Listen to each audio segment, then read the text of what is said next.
घड़ी यासिन खां breaking news खां आगाह कंदा हलूं। अहम ब्रेकिंग ख़बर खां आगाह कंदा हलूं। घड़ी यासिन पुलिस ऐं ॾोहारनि विच में मुक़ाबिलो थी पियो आहे। मुक़ाबले जे दौरान ॿ ॾोहारी मारिजी विया आहिनि। अहम ख़बर खां आगाह कंदा हलूं। ब्रेकिंग न्यूज़ खां आगाह कंदा हलूं। घड़ी यासिन पुलिस ऐं ॾोहारनि विच में कोरे जा लाड़े वटि मुक़ाबिलो थी पियो आहे। मुक़ाबले जे दौरान ॿ ॾोहारी मारिजी विया आहिनि, जिन जी सुञाणप महबूब उर्फ़ मौला बख़्श तेगाणी ऐं लालू तेगाणी तौरु थी वई आहे, जेके सखर, शिकारपुर, कंदकोट जे मुख़्तलिफ़ ज़िलनि में ऐं मुख़्तलिफ़ केसनि में घुरिबल हुया।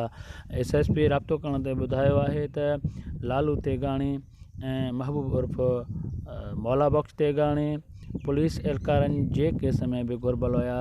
ॾोहारनि खे कॾहिं बि बख़्श न कयो वेंदो, उनखे जनम रसीदा कयो वेंदो। वधीक ख़बरुनि ऐं अपडेट्स रहण जे लाइ विज़िट कंदा सिंध मीडिया न्यूज़।